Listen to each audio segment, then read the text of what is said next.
Right, okay, folks, welcome to another edition of the Nice and Nasty podcast. I do apologise about the lack of any for the last couple of weeks, but I've got an absolute cracker lined up this evening or morning, whenever you're going to be listening to this.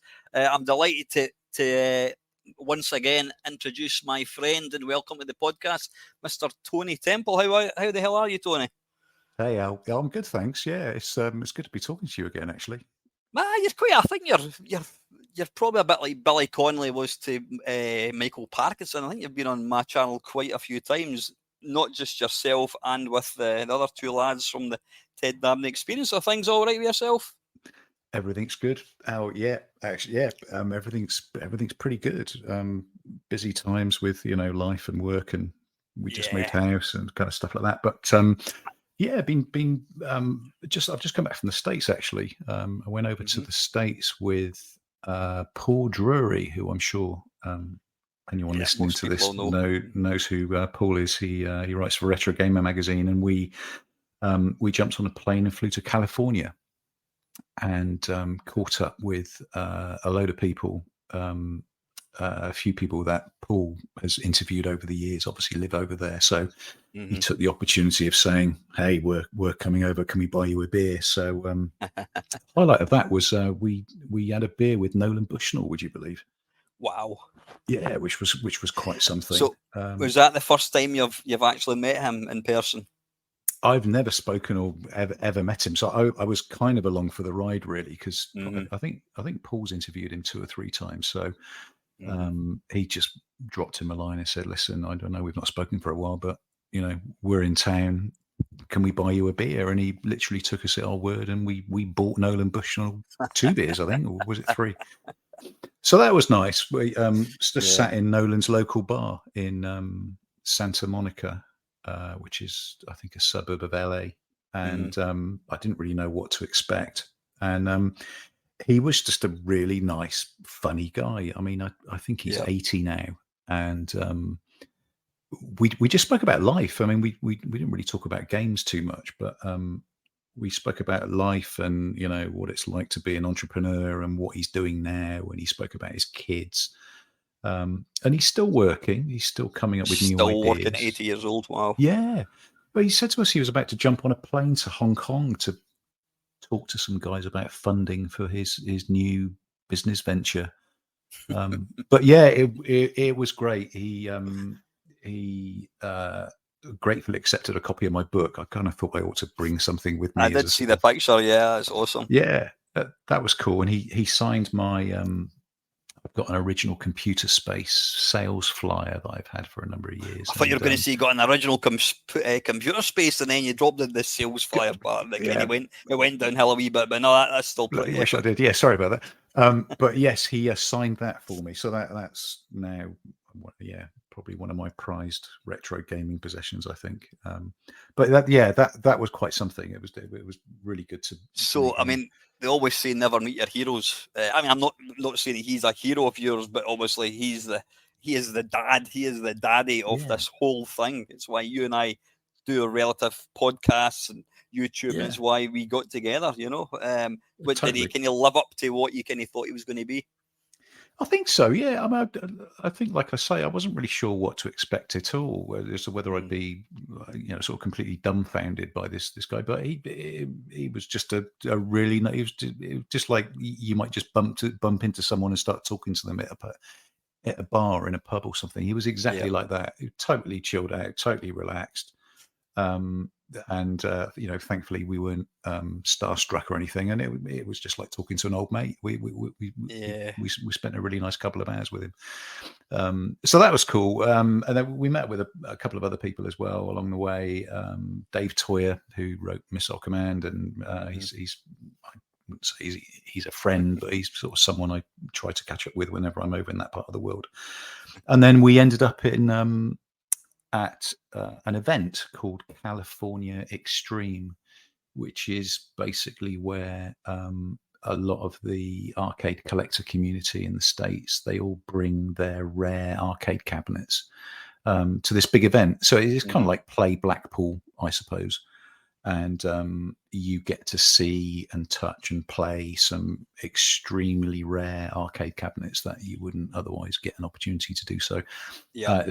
My first time there, and it was just great. I mean, some of the stuff we saw and some of the stuff I was able to play, it was well worth the trip. So I highly recommend it if anybody is sort of considering doing one of those shows over in the US. I would say if you're into sort of classic arcade history, Mm-hmm.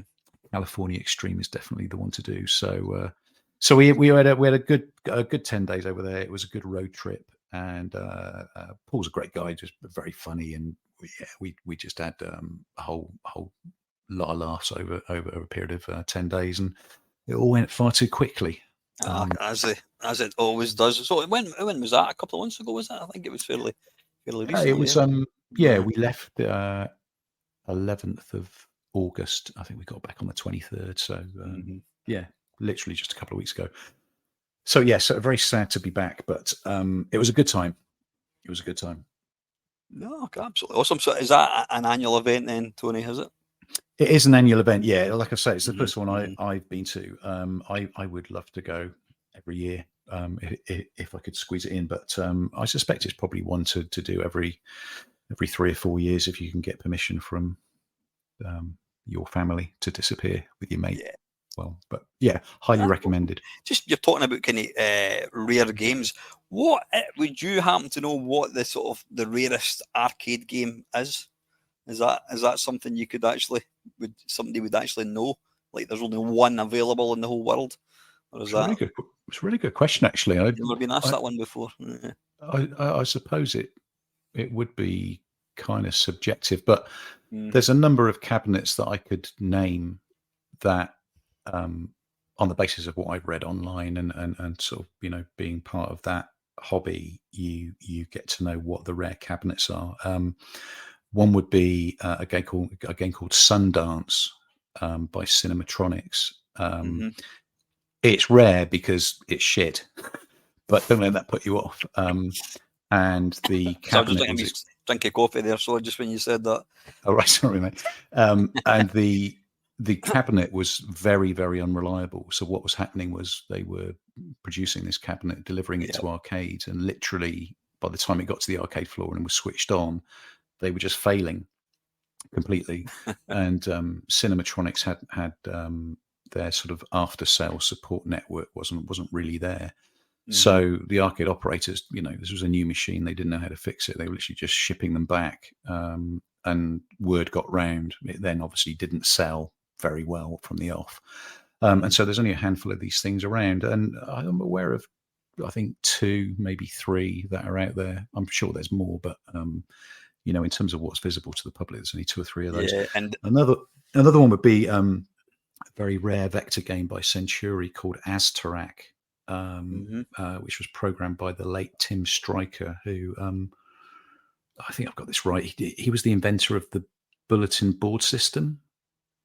That's what he went. That's what he sort of went on to create. Sadly, he's no longer with us. He took his own life in the 90s. But that's an extremely rare cabinet. And again, I mean, literally just a handful of examples of that are around. Then there's a few sort of prototypes. So a Battlezone cocktail. Battlezone cocktail. I couldn't even imagine what that would look like. They designed it in cocktail form. So, you sit opposite each other with a table and you got mini sort of dual sticks. As far as I know, there's only one of those, and that's been at California Extreme in the past where people could see and play it. I don't know who owns that now, but as far as I know, there was only ever one of those, which was produced as a prototype, and it never went on to full production. And then you've got things like the very rare early prototype version of Missile Command. Is that the one with the big kind of the panel above it, etc.? You've got a picture in Missile Commander of it. Yeah. Right. So supposedly there are 5 of those built. I'm aware of one in existence, and we interviewed a guy called Rich Adam, who was the junior programmer on the game. He said he had one, but managed to lose it in a house move Like, how do you lose a 7-foot arcade cabinet when you move house? I've got no idea, but I think he managed it. So there may be more than one out there, but in Yeah. terms of Are there collectors who hoard all these phenomenal machines, but they don't let anybody see them? there are a few people like that out there. So I Yeah, mean, but I always use the example of Missile Command. I mean, mm, the Missile Command arcade cabinet here in the UK is a rare cabinet, and if you go on the forums and you know if you were to read the entirety of the UK VAC arcade collector forum, you mhm, would come to the conclusion that there might be 10 or 12 Missile Command cabinets in the UK. Now, the reality is there's got to be more, and there's got to be more out there. But yeah, there are collectors out there who don't go on forums, who don't share pictures, who don't yeah, engage with other collectors, who just have these things and tinker around with them, but they just don't make it public. And I'm sure the yeah, same is. I'm sure the same thing is true with all the console guys. So probably, yeah. there's a ZX Spectrum community, I'm sure, but I'll bet there are other guys who fire up their ZX Spectrum on a Sunday afternoon and don't engage with people online. So Hmm. there's no doubt that there's still rare stuff out there that people don't talk about or they choose not to share. There was a game called Aka R, which Oh, was this is released the recently, minor one. wasn't it? Yep, um, uh, yep. as a remastered version by Atari, but that was an arcade game originally.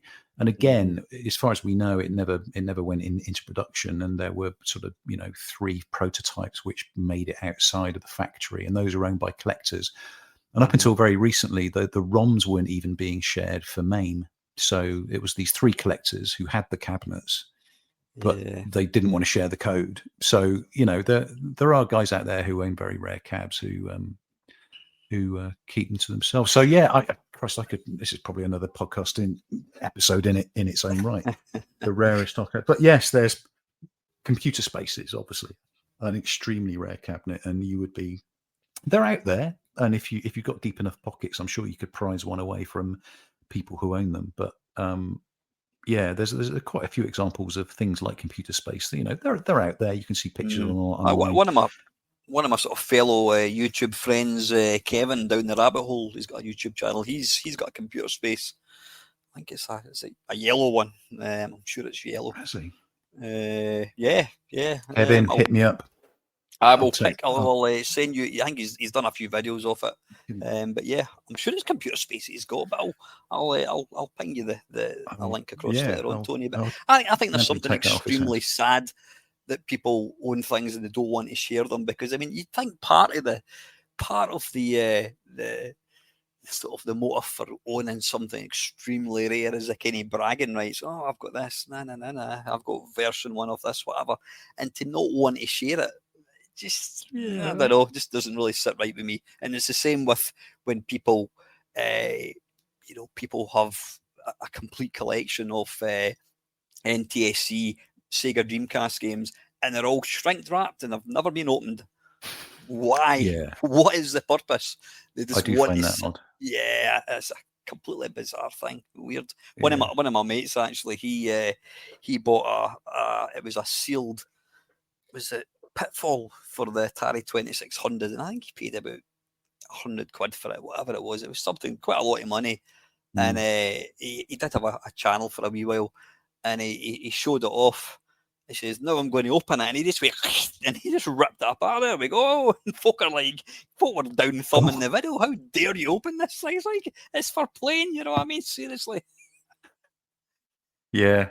I Uh, suppose there's different yeah. levels of I'm not sharing. So there's Mm, the well, I'm convinced if I keep this shrink wrapped, it's ultimately going to be worth an absolute fortune in 10 years' time. mm, And then you got to question, well, why are you in this hobby? Are you in this hobby just to make money, yeah.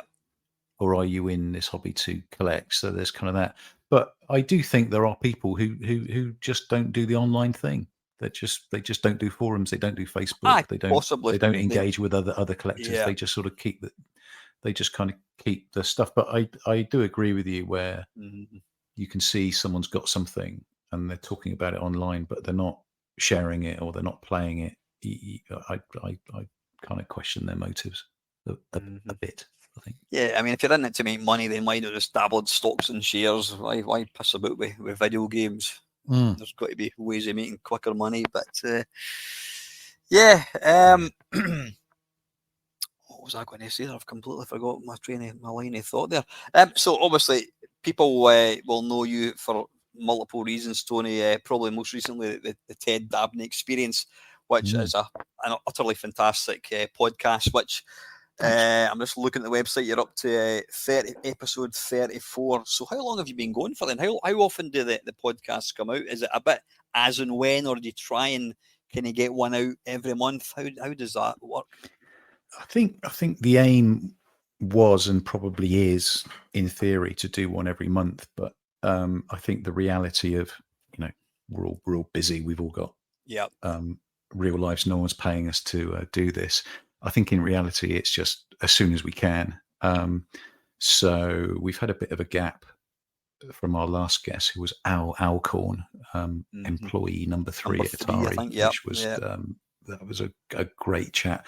I listened to that. Brilliant. So our podcast equipment is with our next guest. It got delivered to him on Friday, and I emailed him at the weekend to say, "Have you got the stuff? I can see it's been delivered. When can we sit down and talk?" So I think at the moment we're probably running it every 6 weeks, but ideally we'd like to get that down to every month. But I think the important thing about the podcast from our point of view is that we're just creating this, great body of work that is hopefully going to outlive all of us, and it will sit there as almost like a sort of historical audio document of the stories that these guys have because without being too churlish about it, none of these guys are getting any younger, and all of this is sort of insight and anecdotes and little bits of minutiae that you would go, wow, I didn't know that. I thought I knew everything about Robotron, but Eugene Jarvis gave us a couple of interesting insights that I certainly hadn't heard before. And I think that's where we're getting the satisfaction from. And I think the bigger it's got, the more satisfying it's been. So now we're up to episode 34. It's now feeling like a substantial, authoritative body of work. Really, it's established, and even if it didn't, there wasn't another one ever made. It's there's a great body of work that's going to exist for forever, as long as the internet's still a thing. It's going to always be there. Yeah, absolutely, and I think as well, it's sort of I think the quality and stature of our guests have improved as they've seen. Oh wow, these guys have done 34 of these, so maybe I should talk to them. And Christ, did that guy talk to them more than maybe I should? Yeah. So I think the longer we've been going, and it's what must be 2.5 years now, 2 years, something like that. I think. Like I say, I think the more authority we have, so we can legitimately reach out to people now and say, we are from the Ted Dabney Experience, and we have interviewed, some of your previous colleagues, and here's some of the guys who have agreed to talk to us. Maybe you should too. So that's like a resume of interviews, isn't it? Yeah, for sure. And I think as well, the thing that's really interested me is that the guests we've had on, I can genuinely say we've not had one awkward person on, and by awkward I mean someone who can't verbalize a story well. Like everybody's been a great orator and a great raconteur of these tales, and they've all spoken very eloquently, and thank God, because that clearly your output is probably directly comparable to the quality of the guests you've got on. And I think some have been better than others, but I think to a man, in all 34 episodes, they've all been really engaging. And I listened to some of the previous interviews we've had on in the car when I drive to London occasionally, and every time it's like, wow, I totally forgot about this. Yeah. That guy was really interesting. So, yeah, we feel very fortunate to be able to talk to these guys, and very honoured that they would share their stories with us. But also, I think we're just very grateful that they are making the podcast what it is, because we're just three idiots with laptops and a bunch of questions. It's their responses to those questions which really make the podcast what it is. So Yeah. we're very proud of it, and it's long may it continue. I think for as long as people are willing to talk to us, we'll just keep And so going. you should be. I mean, I think, am I right in thinking that probably everybody you've had on it has been like American, and they've just got a way. They've got a way to speak, and it's. I mean, Alcorn, he was fantastic as well. I think Eugene Jarvis, I think he got the word "fuck" out within about the first minute. Did he not? I think we did. I'm Yeah, like, what the hell? He's worse than me. it's quite odd that sort of psychologically we had a couple of guys email us going, I really enjoyed the chat with Eugene, but I did notice he made you swear a lot, which you don't normally do, and you might want to watch that. And we're like, yeah, actually, he probably did, didn't he? But I Yeah, guess you just yeah. reflect back the guy on the other end of the line, and he was particularly sweary, which just subconsciously made us a little bit sweary as well. So, but he's such good value, and Yeah. I'm not sure if it was edited in, but at the end when we were like, well, listen, Eugene, it's been great talking to you, but we've been talking for almost 3 hours, and it's time for us to wrap it up. And he was just like genuinely disappointed. Like, what do you mean you're wrapping up? Like, I've still got more to. He honestly would have sat there for another 3 hours. I honestly think we could have done 6 hours with him comfortably, and he would still be going. We just had to. It was like 11:30, work in the morning. It's like, listen, Eugene, we've all got to go to bed. Like, my wife's waiting. Like, what the fuck are you doing down there, chatting away? So, yeah, he's such good value. We could definitely get him on, and talk for another 3 hours without. But that's what you question. want. You want, at the end of the day, when you're doing these things, people don't want to hear you. You're merely the person asking the questions. People want to try, and that's one thing I've kind of. Hopefully, I'm a wee bit better at it. I mean, I do, being Scottish, I do tend to kind of talk a lot. I talk quite loud. And I have got a bad habit of interrupting people. I'll ask a question and then they start talking, and it's not intentional. But yeah, I always try and let the person speak, because that's what it's all about. But it's credit to you guys that you've put them at ease. And the thing is, these guys, I mean, I would imagine when Nolan Bushnell goes to the supermarket, he probably doesn't even get a second glance. Most people would think, oh, look at that old guy with the beard.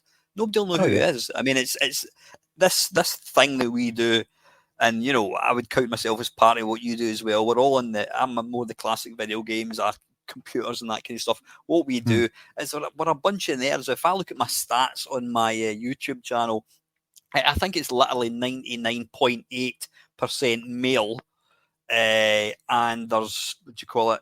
It's like 35 to 55. That's my demographic, and that so it's and the fact that these guys are thinking, "Cray, this was something." I mean, I used to do long distance running, and people will say, "Oh, he could run 100 miles." Oh, I say, "Yeah, I could, but I can't now." "Oh, but you could," and I'm thinking, "Yeah, but I can't now." And I'm proud of what I did, but I look upon it now. Well, I can't now, so don't kind of big me up because I can't run. I can't run a mile now. And the guys are probably the same. I think, Christ, you're wanting to wax lyrical about something I did when I was like 19. I'm now 82 years old. Would you want to talk about that? And then when you get three guys passionate like yourself, Paul and Richard, who know your stuff, and they think, Christ, these guys really want to know what we're about. And I think that's brilliant. And that you're kind of irking it out, and then once they get kind of settled in, you can just let them talk. Yeah, I think. I mean, I think what makes the podcast interesting is the interviews we do last as long as they last. So we don't go, listen, we're going to wrap this up after an hour. It's like we're just going to talk until we have set questions, but obviously some guys will talk for longer than other people about a particular subject. So if it takes 45 minutes, it's a 45-minute episode. If it takes 3 hours, it's going to be a close to a 3-hour episode by the time edited it down. And I think that long form conversational type interviews, I think allows for, more minutiae to come out. And Yeah. I think a lot of these guys are amazed. I think a lot of them get that the whole retro arcade thing is a thing, and I think they understand that, and I think they understand that people are interested in it. But I I think they're all quite surprised at the level of minutiae that people like to go into. So when Eugene, when you were designing the Robotron character, why did he have a red chest? Because the speculation is blah, blah. And they're like, what? Why on earth would anyone be interested in that? It's just like, this has been the big debate about Yeah. your game, and everybody wants to know, what was it that Yeah. made you, this, whatever it is, why is Mikey called Mikey? The character in Yeah. Robotron. Yeah. And I think they're all a bit like, what? Jesus Christ. And it amazes me how much they remember, because, I mean, if you sat me down on a financial services podcast and asked me about my first job in financial services when I was 19, I couldn't tell you what I did. I think I remember my job title and broadly where the office was, but in terms of specific things I worked on, I couldn't recount any of it. So it does amaze me that these guys are able to pluck these memories out of their mind and to regurgitate them is fascinating. But I do think it's cathartic for them as well. I think so. Why? I think all our guests actually really enjoy, going back there and having a deep dive and a proper conversation, rather than, I'm going to email you a list of questions, and if you could give me a couple of lines back and then I'll print it in my magazine. I think that's one thing, but I think they all seem to really appreciate the opportunity to actually talk and discuss and debate and to reminisce. I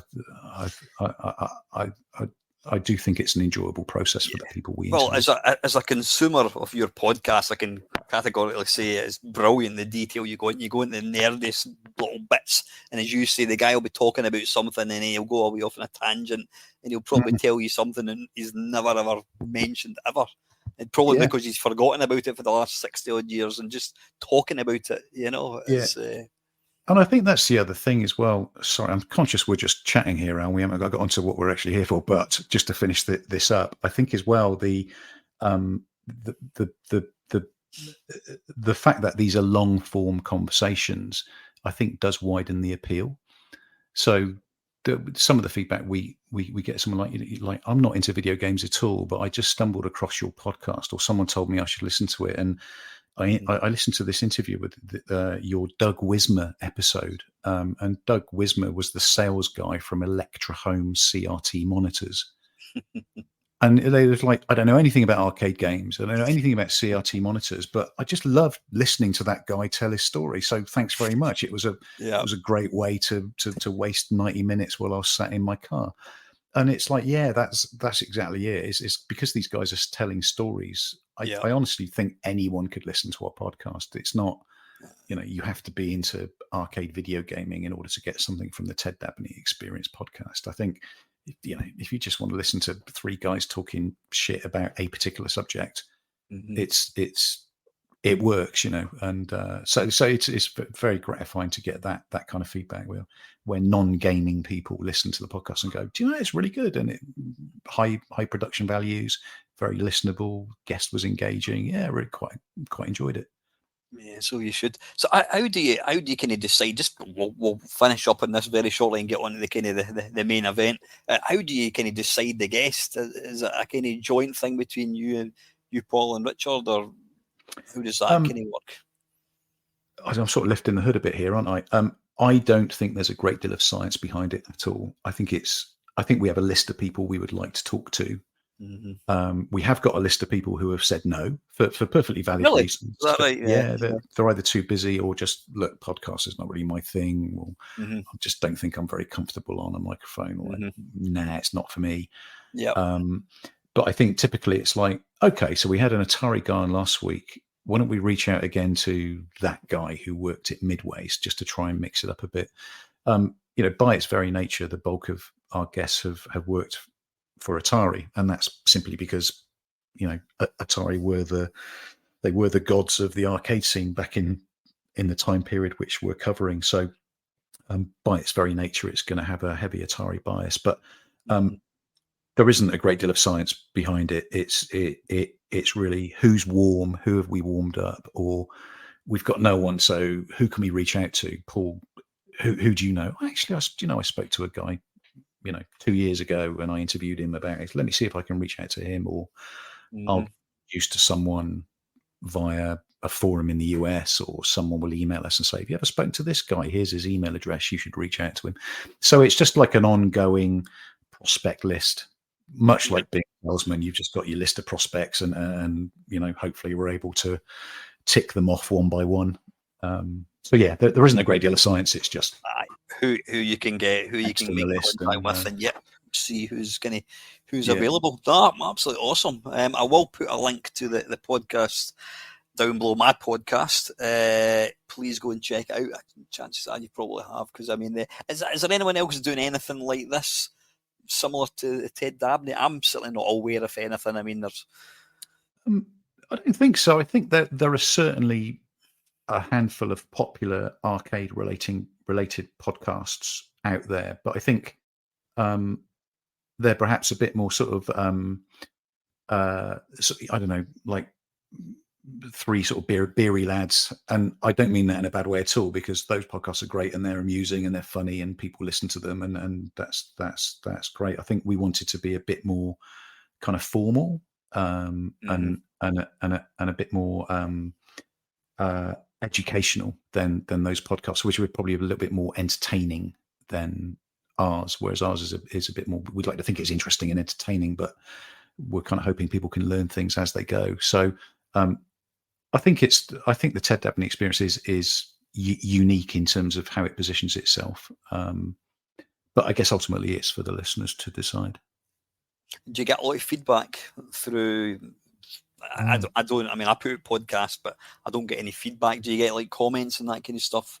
How do you? We really do. I think most of that is on Apple Podcasts. Right. Rich does all the editing and the technical side of putting it out there, so it ends up on Spotify and Apple Podcasts and on all of the other platforms.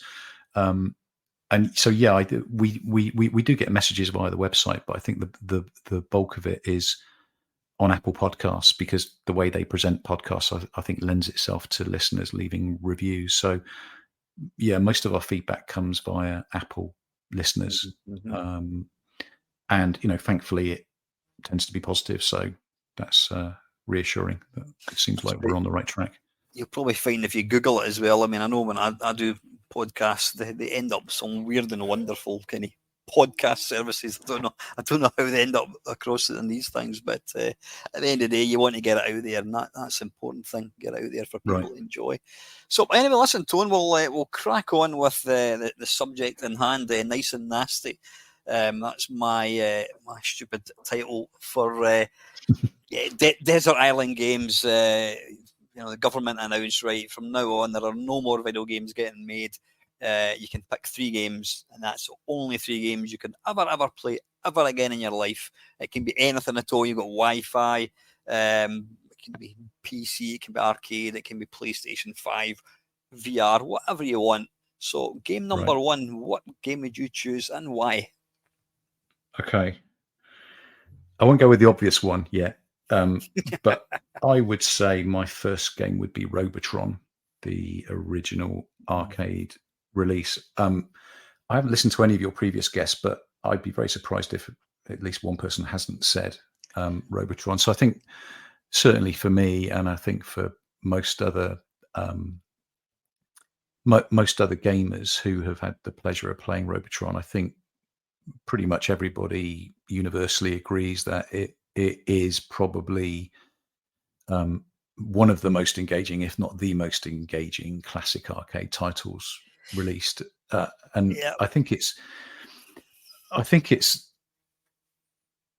package. It isn't just the fact that it is a great game, and it really is a great game, and it's taxing, and it's you have to develop strategies for dealing with the different waves, but it's also the graphics. It jumps off the screen. The colors are very vibrant. They're very bold.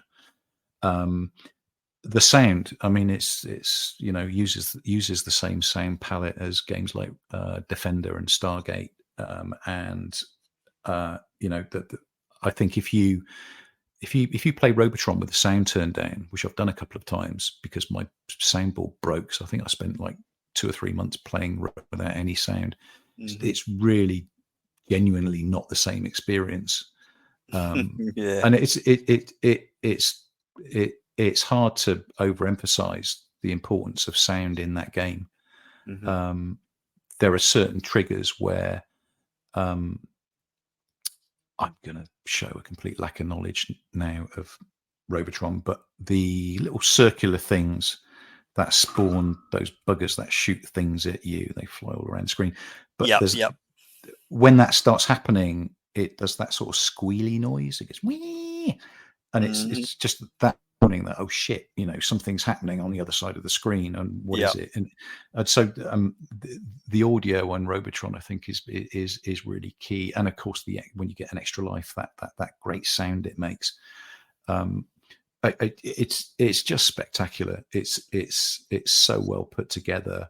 The gameplay balance is absolutely perfect, and it's just one of those games that um, you just build up a sweat, and the perfect balance of risk and reward of am I gonna save that humanoid over there and run the risk of Yeah. dying Yeah. along the way because I'm going to get 5,000 bonus points if I can just save them before that guy shoots me, or am I just going to play it safe and shoot that guy and go to the next level? Mm-hmm. Mm-hmm. All of those split-second decision making processes you have to go through. It's just absolutely glorious and unique, and there will never be another game like it. I genuinely think that there will never be another game like Robotron. Um, and I think any average player, which I'm very average at Robotron, any average player will tell you there is so much more to do in that game, and it's the perfect sort of point chaser game. So I'd like to Mm-hmm. think on my desert island I could get very good at Robotron and would continue to play it even when I got very good. I think it's just one of those Yeah. games. Does it? Is there an end? Does it crash? Is there a kill screen or that in Robotron? That's a really good question, and I can't say I'm knowledgeable enough about the intricacy of the gameplay to say there is. But Yeah. given that the world record, I think, isn't it like 100 million points? I don't think there is an end. I think it does. I think it does just keep going. Presumably it'll get to a certain level and it won't get any more difficult. Would that pretty much be how it is? It could be, or it Yeah. could cycle through a certain number of levels. A really good question. I'll bet someone listening to Mm-hmm. this will put us right in the comments, Al. But there's suffice to say, there's an awful lot to do in Robotron, and there's an awful lot to learn. I had the pleasure of watching the world record holder play it, and I'm embarrassed to say I've forgotten his name. It's not awful. He was at Arcade Club a few years back, and I just watched him play, and it was just like, Jesus Christ, how on earth do you get that Was good at a game like Robotron? was that the Williams weekend? Because I went down. I think Yeah. I met yourself and James. I went down with Paul Spriggs. He Okay. invited me down. Yeah, and I was I was It I was was the trying it my was the year Eugene was there, I think. right. I think that was the year before I went. Yeah, I Okay. didn't. Was that not in the old arcade club before it moved? The one in Bury. Right. So that's where it is. I didn't go to that one, but I went Okay. back the year after. Yeah. It was quite interesting because, well, I was trying my hand and getting, crap, 100,000. And all these guys are just like awesome. And then there was Mm. one machine, they put the reversed the Robotron controls. So Oh, left was fire and right was that's right. move, and people were dying. People who were knocking up like 2 million were getting like 2,000. It just Yeah. completely screws up your Yeah. coordination. Yeah, it's funny. I obviously I'm a collector of classic arcade cabs. I'm currently sort of going through the process of thinking about culling some of my collection, Are and you really? Yeah. one of the cabinets I'm thinking I'm just not going to get rid of that is actually my Robotron. So There you go. You're not going to get rid of, you said. I'm not going to get rid of it. So that's a good that good kind of idea. reinforces my first choice there, I think. So Robotron is my first choice. I would totally agree with you. I mean, I think it's like the most pure arcade game out there. Move, fire. That's it. Right. Nothing else. I mean, how many times do you play your, I dabble with my PlayStation 4. I'll play Last of Us 2 again. Oh shit! How do I duck? What buttons reload? And you've got to re-educate yourself. Robotron, move, fire. That's it. You die, it's your own fault. Right.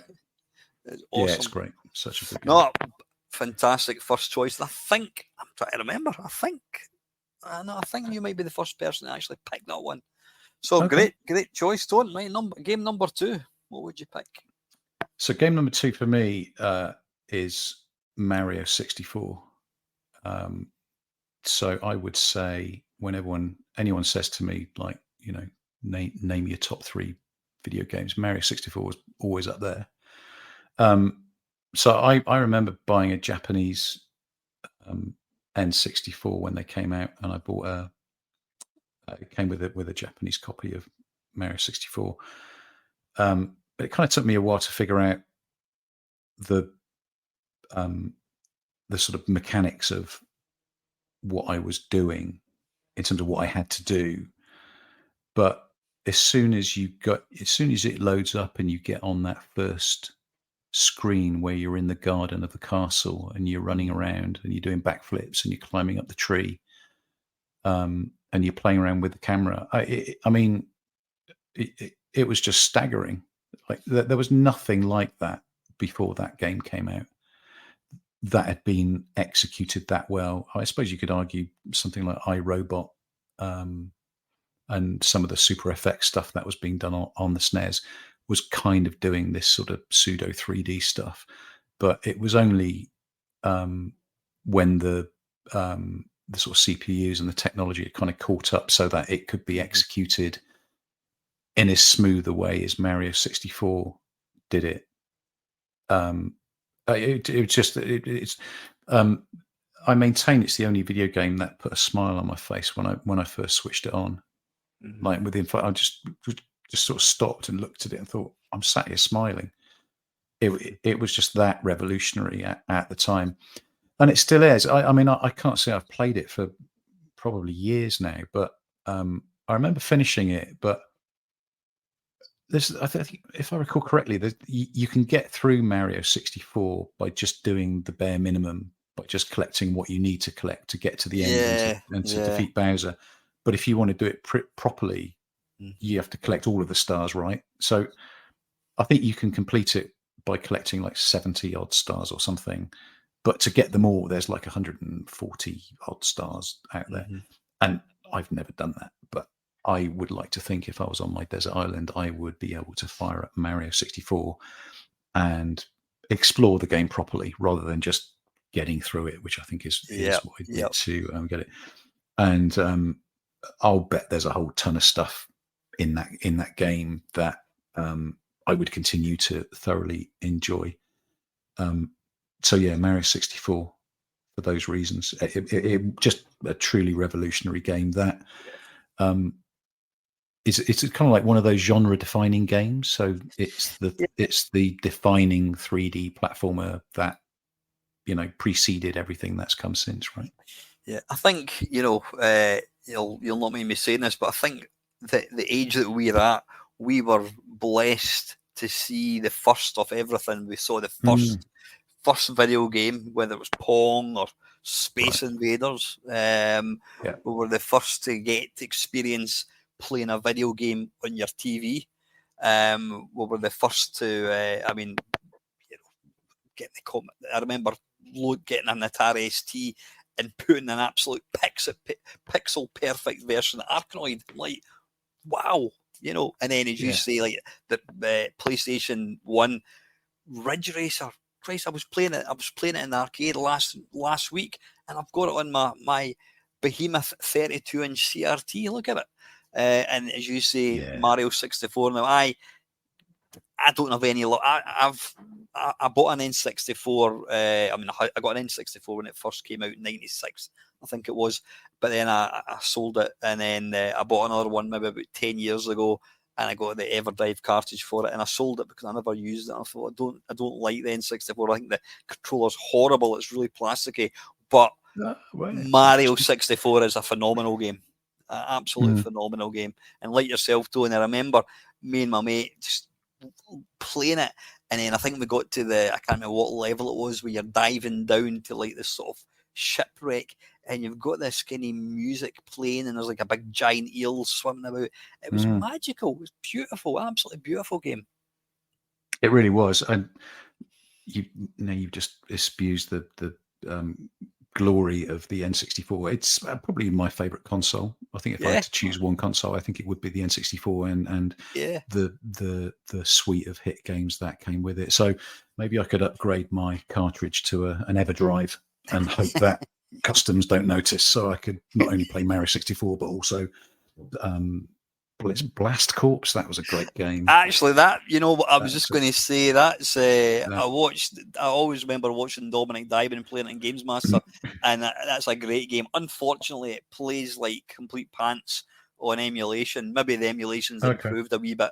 That's the problem I have with N64. I don't have one. If you play it on an emulator, if you do have an original, when you plug it in the TV, it looks awful because it's on an HD TV. It needs to be played in a CRT. But yeah, Blast Corps was another great one. But no, Mario 64. I think it's justified as being that landmark game.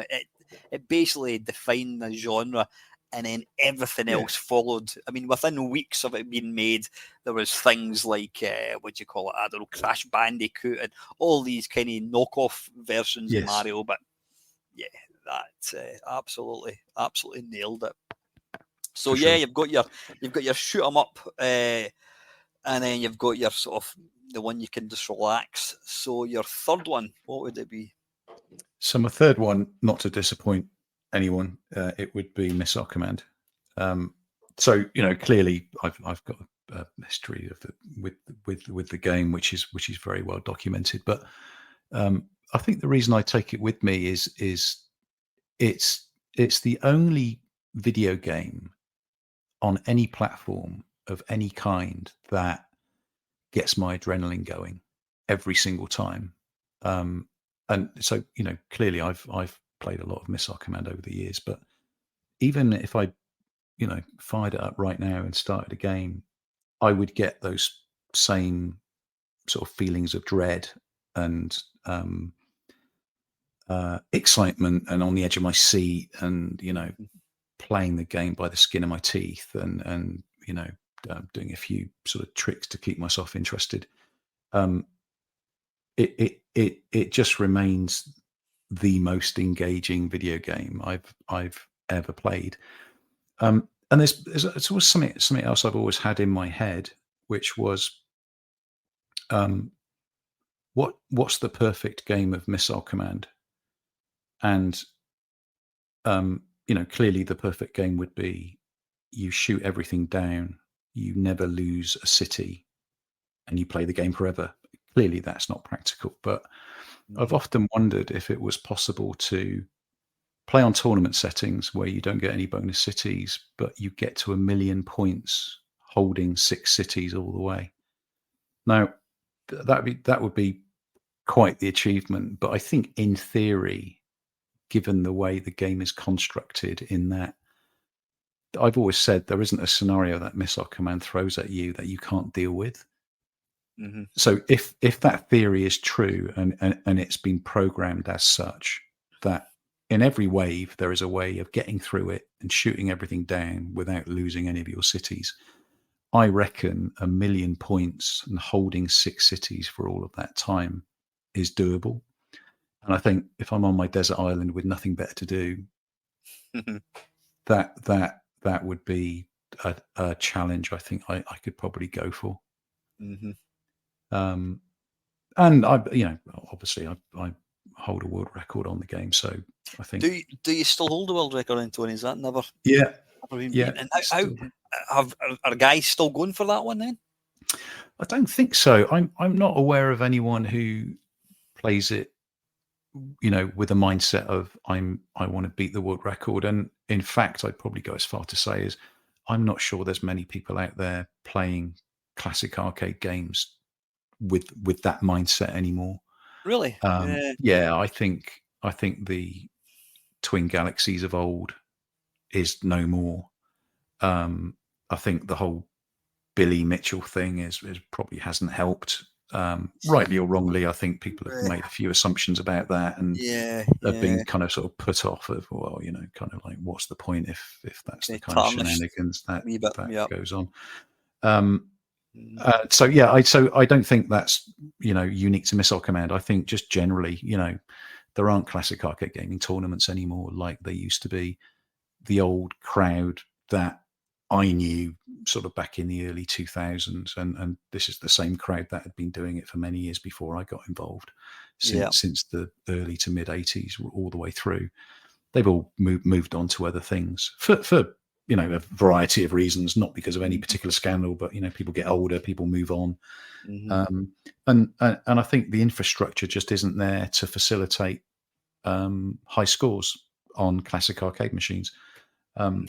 Which I suppose in one sense is quite handy because it means, well, I guess my score's going to sit there for a while. Forever. Yeah. So I'm not really complaining. Yeah. But even when it was more competitive on Missile Command, there were probably, I don't know, four or five of us who were playing Missile Command at a serious level. So that's myself, um, Roy Schilt, obviously. There's a guy called Jay Askey who lives in Canada. He does still play. I think he even streams his gameplay on Mm-hmm. Facebook sometimes. But again, I don't think he's setting up cameras to sort of point it at the screen and record himself. There's a guy called John Zabel, um, and there's another guy who was in he was in New England. Jeff Blair, he was the other guy. He was an exceptionally good player, Mm-hmm. and he was playing quite seriously. But he had a falling out with Twin Galaxies. I don't know what, he submitted a score and they didn't accept it for reasons that were somewhat churlish. And I think he just thought, well, kind of like, what's the point? So I don't know where he is now, but yeah, as far as I know, no one's playing at any sort of serious level anymore, which I think is a shame because the classic arcade games are geared up for point pressing and for scoring points, which of course is absent for most video games these most mainstream video games, where Mm-hmm. it's more about playing through an adventure or playing through a sort of story led Speed run. I mean, game or sorry, Mario 64. I think that's the most popular game where they can complete it in like 3 right. minutes. They Yeah. exploit all the bugs, jumping through Yes. walls and all that kind of stuff. So you're not really going for a high score, whereas of No. course all of the arcade games from And do you sort of think that? 76 to 83 were all about high scores, and so it sort of lends Yeah. itself to that kind of mechanic. And like I say, it's just a shame the Twin Galaxies infrastructure, whilst Twin Galaxies are still there and they will still happily take your score if you want to submit one. They have a much broader remit now. It's not just about classic arcade games. I mean, I was down at Nerg. When was it? About 3 months ago, and Billy Mitchell and Walter Day were there. First time I'd met them. I'm not. I'm going to keep my thoughts to myself about Billy Mitchell, and they're not very positive. And part of it, I mean, the questions they were asking, they ended up going on about talking about the suicide of the guy that apparently outed Billy for his scores. And I thought, we're here to talk about video games, and they're talking about suicides of young kids and what have you. But yeah, they had these, I call them top trumps, Walter Day's cards, Tony Temple, world high score champion for Missile Command. And I'm going to name one of the guys. He's one of my friends. He goes to computer club, and he'll not mind me saying this because he thought the same thing. He got one because he takes arcade machines down in Erg. He's got he's got about 6 arcade machines, and he takes them down to be played.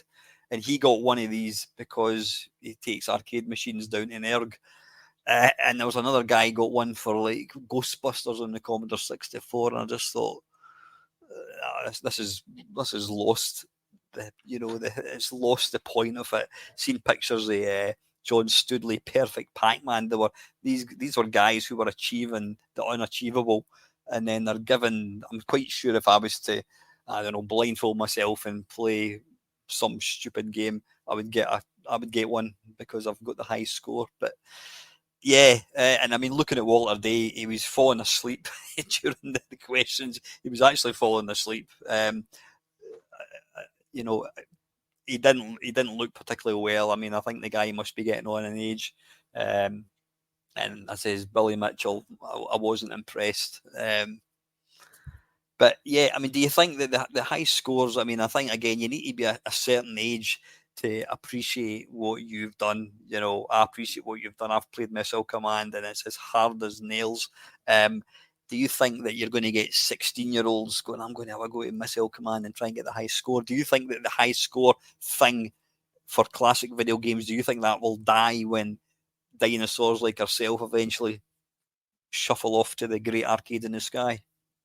Yeah, absolutely. And I think it goes beyond high, just going for high scores. I think the whole thing will die with us. I don't think anyone's going to be interested in my arcade cabinets when I'm gone. My kids certainly won't. So yeah, and if my kids don't, because they know what a upright Missile Command machine looks like, how on earth would anyone else care? Do you know, it's funny, I was talking to somebody who's kind of our age, and he is quite the sort of electronics whiz, and he lives in America, and he for a long time was part of, I don't know what its title would be, but it's guys who collect vintage radio equipment. So, like old sort of radios sets from the 50s, which had like glass valves in them. Oh yeah, sort of a tube valves. We got valve tubes. Yeah.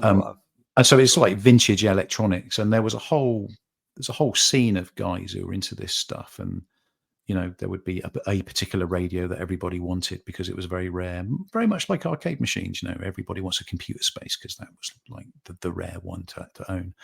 And so these guys would, there would be forums, and everyone would interact with each other, and they would trade parts, and people would buy and sell, and just like retro gaming community. But of course, the thing was, all of these guys were old, and they were all in their 70s and 80s in the 90s. Yeah. And so my mate Andy was saying, in the last like 20 years, these guys have slowly been dying off. And sort of passing away, and they would be leaving all of this stuff, and he would be getting phone calls from widows and family members who were saying, listen, someone's given us your name. My dad's passed away. He's left a garage full of bits and pieces. We don't really know what it is. Can you help us? And he said there'd be a few occasions he would go round and, open the double doors of this barn or whatever. And he said, I'd be standing there, and he said, I knew exactly what I was looking at. And it was just a plethora of rare vintage radio ham equipment. Yeah. And these guys were saying, so what do you think? And it would either be, what's this worth? Or what can I do with it? Or do you want it? And the answer was, not very much. There's no one left who wants any of this stuff. And I'd love to take it, but I haven't got any room, and I just can't take on it. So he was saying the bottom of that community, the bottom of that hobby is just completely full, because that generation has shifted down the conveyor belt and have sadly passed away. Yeah. But the interest and the enthusiasm has not been coming through with younger people. And as much as I hate to say it, I think the same is going to be true of classic arcade machines. I think once the 40 and 50-year-old collectors, in the main, which is fundamentally what the demographic is for classic arcade gaming, I think once we dribbling down our fronts in a nursing home and sort of passing away. My kids aren't going to want these arcade cabinets, and they've got half a clue of what they are and what they represent. Yeah. So, yeah, well, that was depressing, but Yeah, I think it's just a fact of life, and I'm quite sure there are hundreds of other hobbies and things that are no longer a thing because people have passed on and no one does that anymore, Yeah, I mean, what we were talking about earlier on, I think stuff like the Ted Dabney Experience, and dare I say, if my videos exist somewhere in the web, whether it's on YouTube or whatever, people are in 40 years' time, and when I'm long gone, they'll listen to me. Oh, this guy's talking about things called computers, Commodore 64s and whatnot. We're going to become part of the sort of like history. We've recorded history, and I think probably arcade machines, as you say, once you've gone and I've gone and we've all gone, these massive things, your grandchildren's grandchildren, they're going to look at them and go, "What on earth is this? Oh, it's your great uncle's Uncle Tony. He had this. What is it? Oh, it's what are these lines? What's that football that moves it?" And they're just going to go, "That's crap. Look at it. It's awful." Yeah. Because they've not got the nostalgia for it. They've not got the excitement that we had going from Mm. purely looking at a TV to suddenly, oh, hang on, when you move this thing, you can actually interact with the TV. And I think what will probably end up happening is our videos and whatnot, they'll be stored somewhere on the internet, and there'll probably be big museums, and these cabinets will be in there, and it'll have little bits of card that'll say Missile Command, this was made by a company called blah blah blah. And they'll just be, it's the same way as we go and look at dinosaurs. People are going to go and look at arcade cabinets and just, all right, that's what prompted. Yeah. I hope you're right, and it's because I think it is important. One of the things we did when we went to California is we went to the History of Computing Museum in San Jose, but literally in Silicon Valley, and it was a museum about the history of computers, funnily enough. And I again didn't know what to expect. I'm not particularly a computer history nerd, but to stand and read about how IBM started, or Hewlett Packard, and the early commercialization of computers, and so it's one thing thinking up the idea of a computer and what it is, but actually how could you use that to make people's lives easier? It was just amazing. It was just absolutely fascinating that they had these old things there and a description of what it was used for, who these guys were, how they designed these things, how long it took them to design them, how they, pitched their products to government to say to the government, well, this is the only way you're going to be able to administer your social security system, by using these very early computers in the 50s and 60s. Absolutely fascinating and vitally important, because we all take iPhones for granted now, but just 60 years ago, God, iPhones are like science fiction, So I think it is important, and this is probably why, as you say, this is probably why we do what we do, because it isn't just something to occupy our time and it keeps us out of trouble and it's a bit of fun, but it actually behind the whole retro gaming community, whether it's arcade games or consoles or YouTube videos or stuff, I think for the most part there is a real desire there to preserve a lot of this history, and the internet has sort of given us that opportunity to be able to do that. So yeah, long may that continue.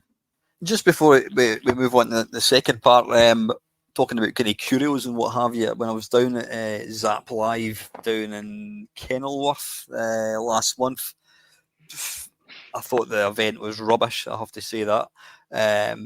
Wasn't well put together at all. It was great to listen to Jeff Minter talking. I always think Jeff's probably one of the best kind of video games guys. He's just got a real fondness for the hobby. But apart from that, the highlight for me was I got to play Drop Zone on Archer McLean's Atari 800 and Oh, his nice. Commodore 64. Now, when I saw them, I thought, I can look at the state of these. They're absolutely bogging. I thought, surely they should have given them a bloody clean up. And then I actually went around and looked. There was a wee kind of plaque, and apparently Archer's brother says, "Look, these were the computers that he programmed on. Do you want them?" So that was quite nice. That was nice. So anyway, Tony, it's not all jelly and ice cream, unfortunately. You've got your 3 cabinets, you've got your Robotron, you've got your Missile Command, and you've got your Mario 64. There must be 3 games which either are bloody awful, you hate, you can't stand, they might be popular games. Give me 3 games that, for whatever reason, you just wish they'd never existed. I will. I will say I did write Grand Theft Auto 5 as an honourable mention as another game I'd take with me, but on the basis that I'm only allowed to take 3. But I just thought I'd say that. But not particularly because I love it, but for practical reasons that it strikes me with Grand Theft Auto. Is it 5 we're up to? Yeah. 5's the last one. Yeah, it was. There would be so much to do, and I don't think you'd ever get bored with it. So, but anyway, just as an aside, the 3 that I hate. So the first one I've put is Fallout 4, and it isn't so much specifically Fallout 4 per se. It's what it represents, and what Fallout 4 represents are all of those beautiful, glorious-looking open world first-person shooters that are completely ruined by, in my opinion, overcomplicated inventory management.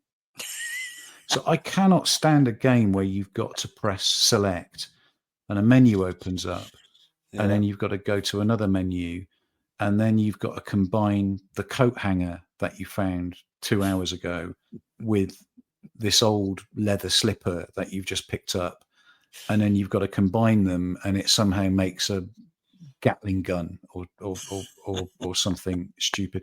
The whole scenario of that just really, I cannot tell you how many games I've bought on the premise of that looks great. You're running around, there's grass waving in the wind, and I can blow that guy's face off from 200 yards away by using a sniper rifle. That's all I want to do. I don't want about, have I got a bandage to replenish my health, or I've got I can't, or you're tinkering around on a workbench to upgrade your gun. Come on, just give me the gun. I don't want to piss about with it. And it just, so, Cyberpunk. Oh God, I was so looking forward to that, and I bought into the hype. I was ready. I was waiting. Aside from the fact it was released and it was a total disaster initially till they fixed the bugs. That aside, the whole, I saw Cyberpunk as a beautiful looking first person shooter that I could really get involved with, go through the story, explore some glorious worlds, maybe do a bit of tinkering, collect a bit of this and a bit of that. But the entire menu set was just like, it's like learning a new language. I haven't got time for it. Yep. Red Dead Redemption, and probably the worst one of all was Death Stranding for me. I loved the premise of delivering random cargo from one part of a world to another. But again, the whole, you've got to make sure you balance this in the correct way, and then you've got to do that, and you've got to make sure you've got enough of those. Otherwise, you're going to be, for God's sake, just let me deliver parcels from A to B and enjoy the view as I'm doing it. Yeah. So I'm more of a Grand Theft Auto 5, Quake, Doom, the original Far Cry kind of guy, and it's just ruined the whole first person shooter thing for me.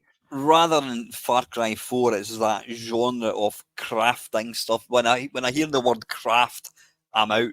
You'll not be a fan of like No Man's Sky, and you'll definitely not be playing that latest game, Starfield or something. Is it called? Yeah, I think it is. The the new one. Yeah. I was chuckling away in the background there, Tone, because you've just said exactly what I've always said. I have the number of games that I have bought. Just you buy into the hype. I'll give you a quick spoiler for two of my podcasts. Bill Harbison, who's a notion, he did the graphics for like the Spectrum, Chase HQ, and Andy Lowe, Sick Boy.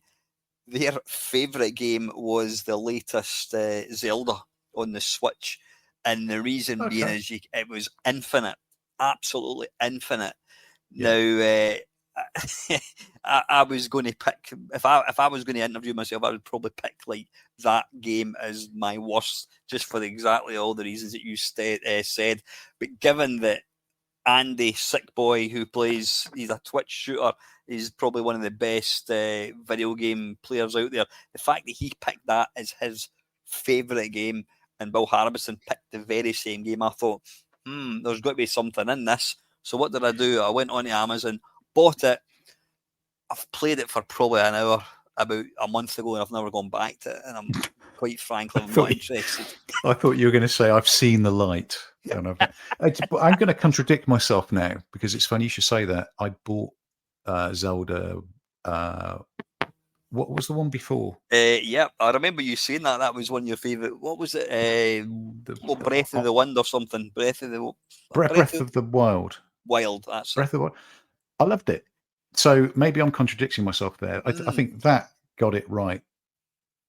I don't know why that got it right, but I enjoyed that. I've not finished it, and I have not played it for years. But when I got it, I invested a lot of time and hours into that because it really clicked with me. So maybe it's the execution, that there was enough sort of arcadey fun bits in Breath of the Wild, which enhanced it rather than made it the sort of root of the game. I don't know. Maybe I'm contradicting myself there.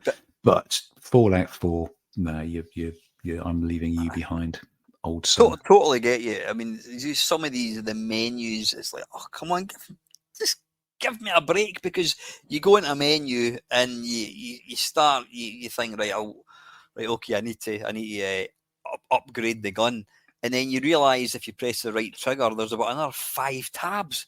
And each of these tabs has got about another 12 options. It's like, and I think, no, I'm obviously going to miss out so much in the game. I'm not interested in playing it. Yeah, I totally agree. Like picking up exploding bullets, I think that's fine. And it just automatically loads into your gun, and when they're gone, then you go back to normal bullets. I'll deal with that, but not, do I need to pick up this empty can? Like, is this going to be useful for something? And I just, don't start me off. That whole concept, I don't see how that's interesting. I just don't get it. Maybe you just need to have a certain mind. I haven't got the right mind for it. Yeah, I think part of the reason I can try and figure out why I dislike these games so much, and I think it's because I'm conscious I'm getting older. I've got less time on earth. I've got too many things I want to do, and I've got so little time. Perhaps if I was unemployed, or I was 17 and I wasn't working, and I was getting up at 11 o'clock, 12 o'clock every day, and I had hours, maybe you and I would enjoy these games, but we don't have the time to invest in them. That's the problem.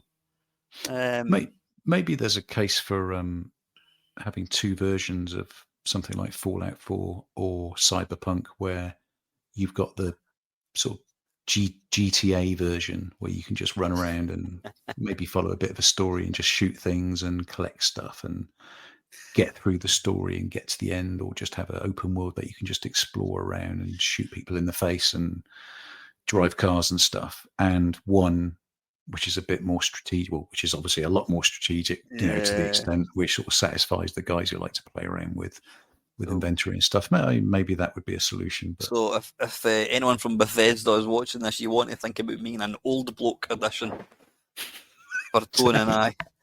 Yeah. Right. Fallout 4, edition. Game number 2, Tone. What one is getting flung in at the bucket?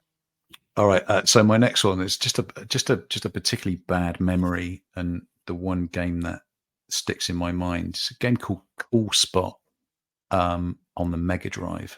What was it called? Cool Spot. Oh, Cool Spot. Oh, I remember it. Yeah, remember it vividly. Yeah.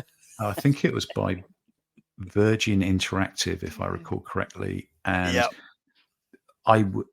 so this would have been early 90s. I had a Yep. Mega Drive. I was earning money as a young man, and I would invest, my money at the end of each month by treating myself to a game. And I think I'm right in saying Mega Drive games were like 40 quid. Have I got that right? That sound Yeah, about they're right? about 35, 40 quid, something like that. So for a single man on a sort of early junior wage, it was quite an investment. And Yeah. the game I picked this particular month was this game Cool Spot, and either I saw a TV ad about it or I read a review that sung its praises, or I thought, it's kind of like a platformer. You collect things. The graphics look sort of bold and cutesy. It reviews well. Okay, it's the hot title. I'm going to go and buy it. And I bought it, and I got it home excitedly, and I plugged in the cartridge, and I started playing. And I reckon 90 minutes later, I was still playing, and I'd lost one life. And then the screen transitioned, and I'm sat and waiting for the next thing to happen, and the credits rolled up at the end. Really? And so I'd spent this money, and I've never classed myself as a expert gamer by any means. I was just certainly at that time just a regular guy, Yeah. playing video games for fun. And I finished it on my first go. I lost one life. I don't know. I can't remember how many lives you got, but I lost one life. I finished it on my very first go, and my entire enjoyment out of it lasted 90 minutes. And I think it scarred me for life. I've never forgiven Virgin Interactive, wherever they are these days, or whatever hateful bloke designed that game. But I finished it on my first go, and I hated myself, and I hated my Spectrum, and I hated Virgin Interactive for it. So I would not take Cool Spot on the Mega Drive with me to my desert island. It wouldn't give you an awful lot of sort of payback with it. 90 minutes. Chances are you'd probably complete it even quicker now since you know the game. I can't even bear to think about it, let alone fire it up and play it again. Was Cool Spot? Was it not like an advert for 7-Up or something? I think it was, wasn't it? Something like that. Yeah, I'm sure that it was tied into some fizzy drink, and it It looked was like 7-Up. I think you're right. It either came out of 7-Up, or 7-Up was advertised by Cool. I can't remember, but something like that. There's some connection there. You're right. And you played that. You look like a red draft, just a circle with like sunglasses, right. And you walked, yes. And he walked with a bit of kind of attitude. That's exactly it. Yeah. Stop it, Al. You're flooding back all these hateful memories I've got. Well, honestly, I'm genuinely scarred by it. I hated myself for wasting 40 quid on this game that I completed. That's actually quite shocking, because I mean I've always maintained that arcade games are not good home conversions, because arcade games, as you guys talk about all the time, they're designed to take money, and that is all. They're designed to be fun, but it's to take your money and kill you as quick as possible. Right. So arcade games getting ported, if you port an arcade machine to the Commodore 64, you'll either complain about it being way too impossible, or they'll make it easier. And I mean, I'd imagine most arcade games are quite short. I mean, the difficulty is ramped up for obvious reasons. So if it was an arcade game, yeah, you can complete it in 15 minutes. But a game like, an original game that came out for a home system, that's actually pretty diabolical. And you only lost one life. That's. I'll now need to go and try and play that. Maybe I can get a second game that I can complete. That'll do me. That's a challenge for you, Al. You're welcome. See how you get on. But yeah, brilliant, right? And your last game then, Tone. What's your final game? Okay, so my last one is an arcade game, and it's called Don Pachi, which some of your listeners may have heard of. I'm sure you I'm all not have. familiar with that one. Don So Pachi. Don Oh, Pachi, Dodon. Oh, sorry, as yeah, in Dodon Pachi. Right, indeed. that's the original. Yeah, Don Pachi. Yeah, So bullet hell shooter.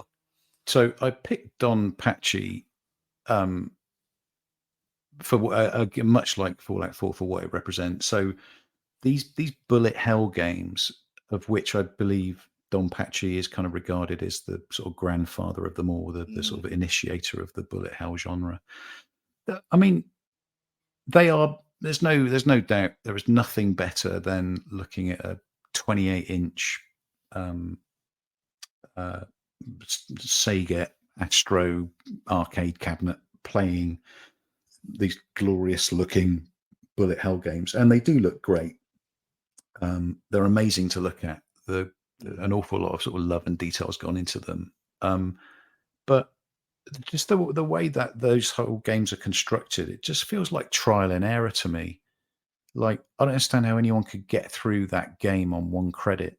And to your point you made just now, of course, arcade games are designed to get you off the seat and putting more money in.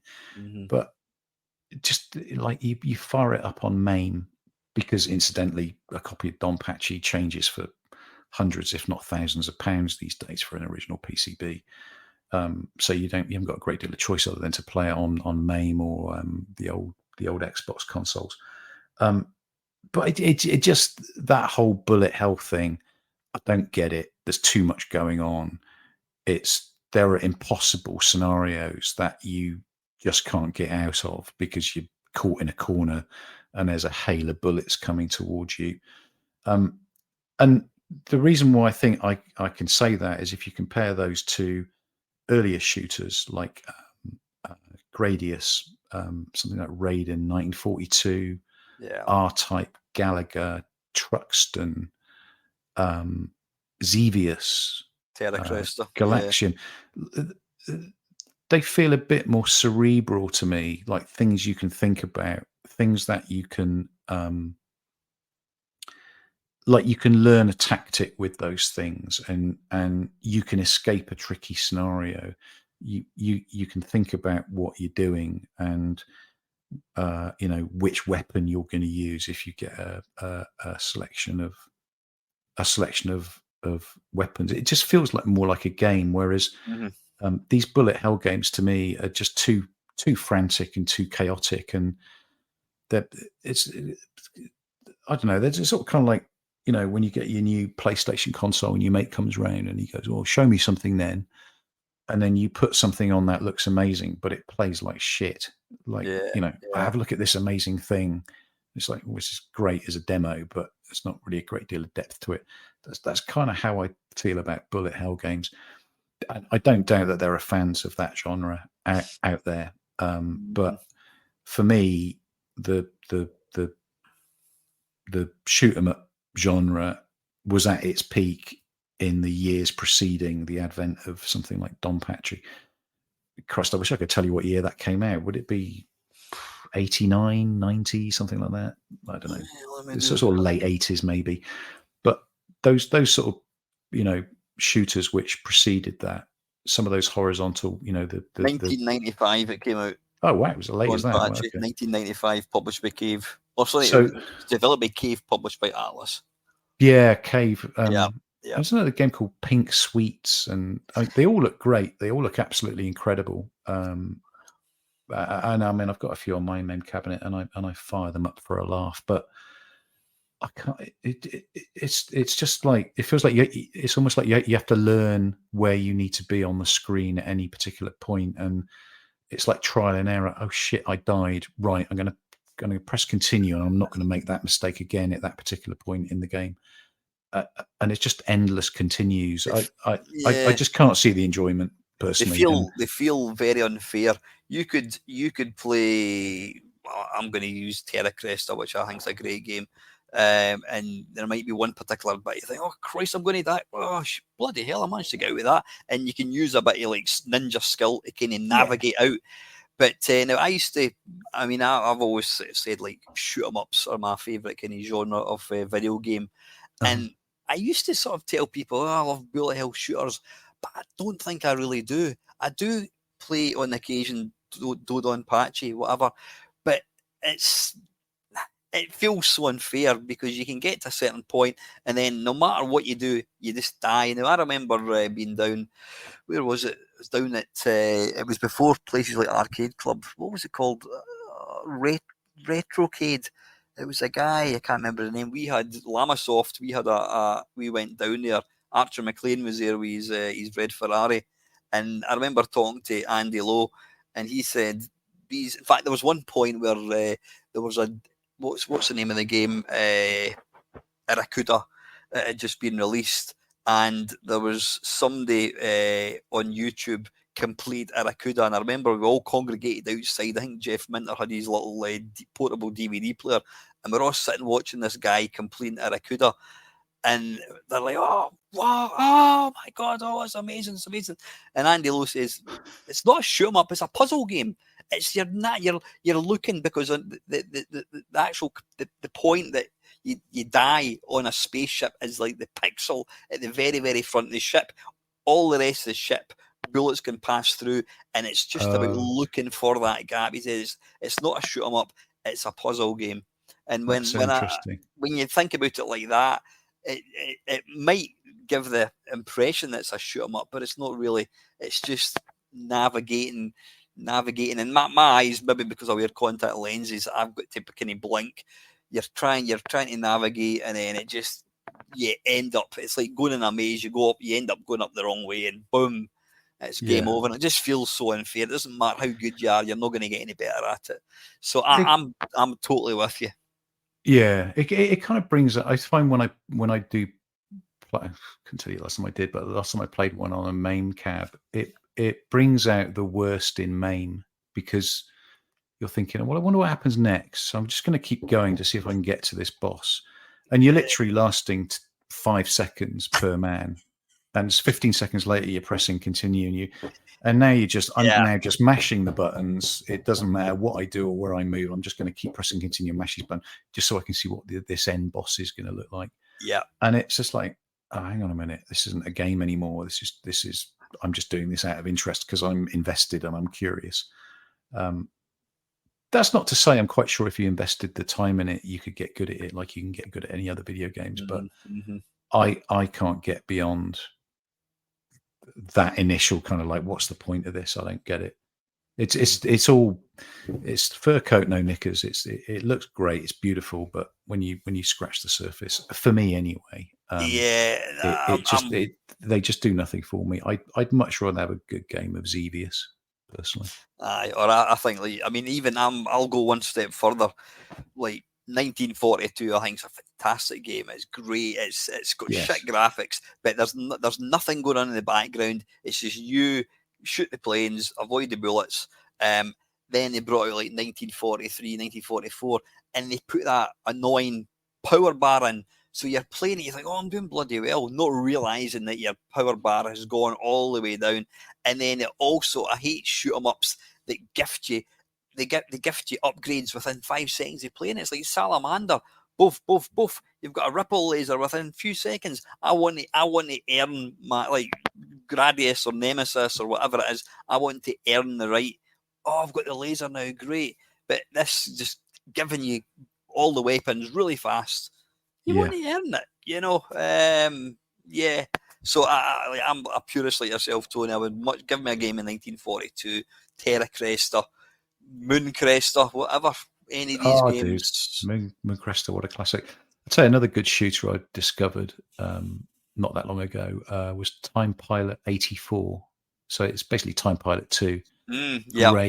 Great multi-directional shoot 'em up. Really, really good game. Really engaging. Kind of set in space, isn't it? I think. It is, yeah, exactly. So it's like Time Pilot, but 100 years. Time Pilot's a great game. I've never really played, but I had an interesting conversation with Paul and Moz about MAME, and we're both. I mean, I understand. You've got to understand that most people, non-gaming ninjas, the only reason they get to level 4 or the reason they complete a game is because they put another 10p in. But when I'm playing my MAME cab, and if I'm playing R-Type and I get to level 3 and I die, And it says, "Do you want to continue?" I'm like, "Nope, nope, nope, nope, nope. I've got to start from the beginning. I don't want to put another 10p in. I've got to start from the very, very beginning, or else I don't play the game at all." That's interesting psychology going on there. How I'm not sure what it means, but yeah, I take your point. Listen, Tone, it's been sorry, pun intended. It's been an absolute blast. See what I did there? Nice. Yeah, sorry for running over, mate. Oh no, it's good. Before we spoke, I was thinking, how are we going to drag this out for any long period? I thought this is going to be over in 15 minutes, and here we are. What's that, hour and 20 minutes? Yeah, well, I'll make it an hour and 40. No, I think I was on for 10 minutes before you joined me. So, listen, Tony, it's been an absolute blast. I will, if you haven't checked out Tony's, the Ted Dabney Experience, there will be a link down below. And I'll also put, if you're a retro gamer of any shape or form and you've not got Missile Commander, get on Amazon, buy it. I got it when it first came. It's a great read. You've got some really interesting stuff. You've got photographs which really have never been available elsewhere. So it's a great read. And I'm sure if you speak nicely, Tony will even deface it with your name. Yeah, or better still, order it straight from my website, arcadeblogger.com, and I can sign it for you. Brilliant. All links down below. Listen, Tony, until the next time, mate, it's been a pleasure. Take care, buddy. You too, Al. Really great to talk to you. See you soon. Cheers, Tony.